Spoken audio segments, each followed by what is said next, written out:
आप सबको जय मसीह की। परमेश्वर आप सबको आशीष दे। हमारे YouTube चैनल पर आप सभी का स्वागत है। आज मैं आप सभी के लिए मतुशेलह की कहानी लेकर आई हूँ, जिसका वर्णन आपको उत्पत्ति 5 अध्याय और 21 पद से 27 पद में मिल जाएगा। वीडियो को शुरू करने से पहले आप हमारे चैनल को सब्सक्राइब ज़रूर से कर लीजिएगा, ताकि आने वाली और भी वीडियो की नोटिफिकेशन आपको मिल जाए। जी हाँ, ये है मतुशेलह की कहानी, जो न केवल बाइबल के अनुसार सबसे लंबे समय तक जीवित रहे, बल्कि इनका जीवन भी गहराई से परमेश्वर की योजनाओं और मानवता के लिए चेतावनी से जुड़ा हुआ है।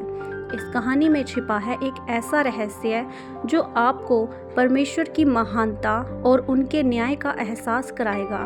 तो आइए इस रहस्य में यात्रा को शुरू करते हैं। बाइबल बताती है, मतुशेलह आदम के 9वें पीढ़ी में आते हैं और उनके पिता का नाम हनोक था, जो खुद को परमेश्वर के बहुत करीब मानते थे।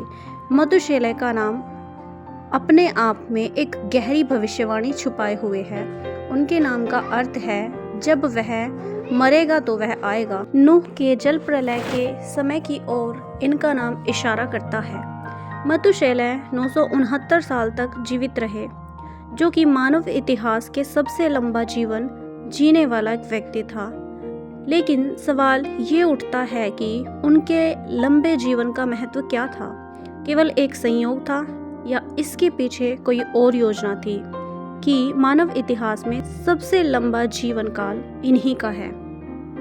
लेकिन सवाल ये उठता है कि उनके लंबे जीवन का महत्व क्या था?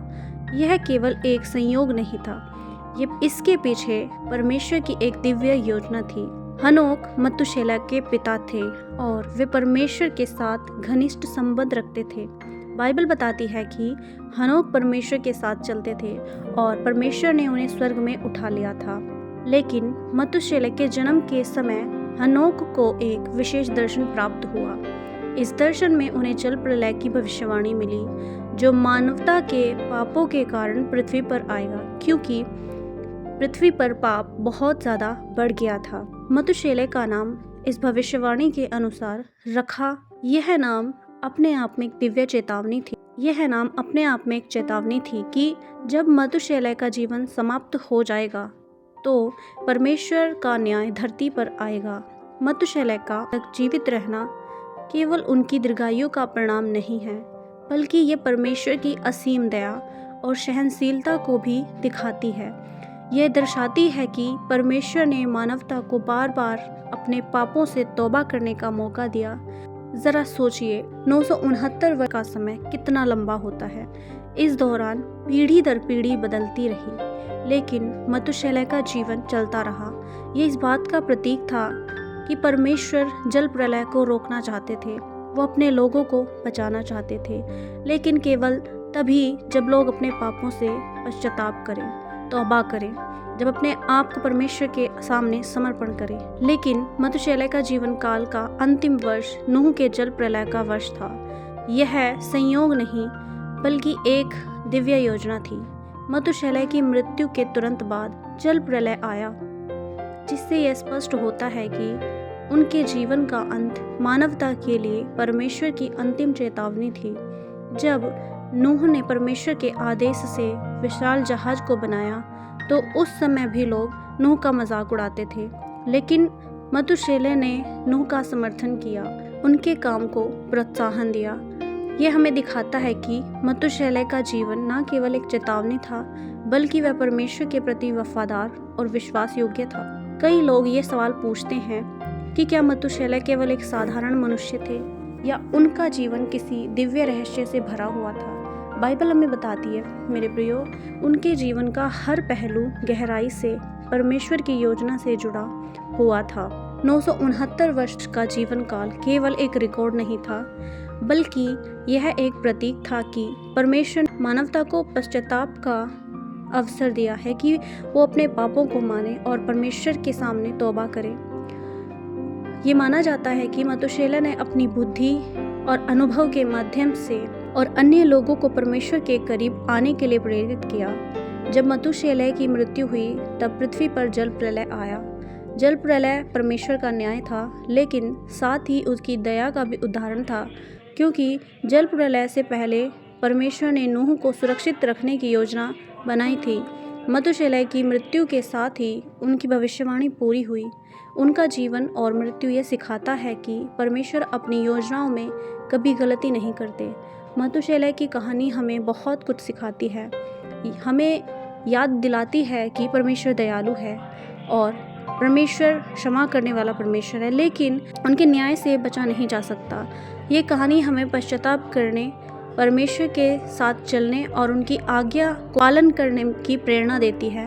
मतुशेलह का जीवन हमें यह भी सिखाते हैं कि हमें अपने जीवन को उद्देश्यपूर्ण बनाना चाहिए।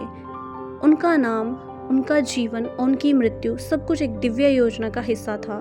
मतुशेलह का युग वह समय था जब मानवता अपने सबसे बुरे दौर से गुजर रही थी। उत्पत्ति के अनुसार उस समय पृथ्वी पर पाप, हिंसा बहुत अधिक बढ़ गई थी। लोग परमेश्वर की उपासना करना भूल गए थे, अपने स्वार्थ और लालच में डूब चुके थे। मतुशेलह का जीवन इस अंधकारमय समय में एक प्रकाश के समान था। उनका 969 वर्ष तक जीवित रहना केवल एक चमत्कार नहीं था, यह उन लोगों के लिए चेतावनी था जो परमेश्वर से विमुख हो गए थे। ये मान्यता थी कि जब तक मतुशेलह जीवित थे तब तक पृथ्वी पर परमेश्वर का धैर्य और दया बनी रही। यह भी माना जाता है कि हनोक मतुशेलह को अक्सर परमेश्वर की आज्ञा और उनके दर्शन के बारे में बताया करते थे। हनोक का जीवन पृथ्वी पर अलौकिक था, क्योंकि वे पृथ्वी से सीधे स्वर्ग में उठा लिए गए। यह घटना मतुशेलह के जीवन को गहराई से प्रभावित करती है। कहते हैं कि जब हनोक को परमेश्वर ने दर्शन दिया तो उन्होंने मतुशेलह को इस बात के लिए तैयार किया कि उनका जीवन एक संकेत बनेगा। हनोक ने उन्हें जल प्रलय के बारे में बताया और ये भी सिखाया कि परमेश्वर पर विश्वास और उनके आदेशों का पालन करना ही सही मार्ग है। मतुशेलह के दादा ही नहीं बल्कि वे उनके आध्यात्मिक मार्गदर्शक भी थे। जब नूह ने परमेश्वर की आज्ञा से जहाज का निर्माण शुरू किया तो मतुशेलह ने न केवल नूह को प्रोत्साहित बल्कि अपने अनुभव और ज्ञान से उनकी मदद भी की। वह समय बहुत कठिन था, क्योंकि लोग नूह का मजाक उड़ाते थे। वे यह मानने को तैयार नहीं थे कि जल प्रलय जैसा कोई विनाश आ सकता है। लेकिन मतुशेलह ने नूह को धैर्य और विश्वास बनाए रखने की शिक्षा दी। जब मतुशेलह का जीवन अंतिम पड़ाव पर पहुंचा तो यह एक बहुत ही विशेष और रहस्यमय समय था। उनके मृत्यु के तुरंत बाद जल प्रलय का आना ये दिखाता है उनका जीवन और मृत्यु एक दिव्य योजना का हिस्सा थे। उनकी मृत्यु के दिन आकाश में बदले हुए रंग सन्नाटा था। प्रतीक हो रहा था कि मानो पृथ्वी खुद किसी बड़े बदलाव के लिए तैयार हो रही है। जल प्रलय का आगमन मतुशेलह की मृत्यु के तुरंत बाद हुआ। नूह, उनकी पत्नी और उनके 3 पुत्र और उनकी पत्नियां परमेश्वर के आदेश के अनुसार जहाज में प्रवेश कर चुके थे।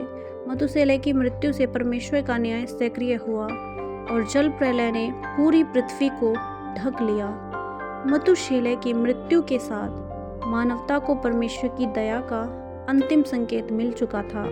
जो लोग पश्चाताप नहीं कर सके, विनाश का सामना करने के लिए मजबूर होना पड़ा। मतुशेलह की कहानी हमारे लिए कई महत्वपूर्ण सबक छोड़ती है, जैसे कि पहला, परमेश्वर की धैर्य और दया। उनके लंबे जीवन से हमें यह समझने को मिलता है कि परमेश्वर पापियों को सुधारने का पर्याप्त समय देते हैं। दूसरा, विश्वास और वफादारी। मतुशेलह का जीवन ये दिखाता है कि किसी भी युग में परमेश्वर के प्रति वफादार रहना कितना महत्वपूर्ण है, कि हम परमेश्वर के हर एक कार्य एक गहरी योजना के अनुसार होते हैं। आज के समय में जब दुनिया में फिर से पाप बढ़ गया है, अन्याय हो रहा है, जहां दुनिया एक तरफ अंधकार में डूब रही है, मतुशेलह की कहानी हमें यह चेतावनी देती है। कई बाइबल विद्वानों का मानना है कि मतुशेलह का नाम ही एक भविष्यवाणी है। उनके जीवन काल और जल प्रलय के समय के बीच का संबंध यह दर्शाती है कि परमेश्वर का हर एक कार्य गहरी योजना के अनुसार होता है। परमेश्वर के साथ संबंध बनाए रखने चाहिए और उनके आदेशों का पालन करना चाहिए। मतुशेलह की कहानी केवल एक ऐतिहासिक घटना नहीं है, बल्कि यह एक जीता जागता उदाहरण है कि परमेश्वर की दया और न्याय कैसे काम करता है। अगर हम इस कहानी से प्रेरणा लेकर अपने जीवन को सुधारने का प्रयास करें तो निश्चित रूप से हमारा जीवन भी एक उद्देश्यपूर्ण और आशीर्वादों से भरा हुआ हो सकता है। तो इस रहस्यमय और प्रेरणादायक कहानी को अपने मसीही सभी भाई बहनों को शेयर करें और वीडियो को लाइक करें, चैनल को सब्सक्राइब करें। हम फिर मिलेंगे बाइबल की एक और अनोखी कहानी के साथ। ईश्वर आप सभी को आशीष दे।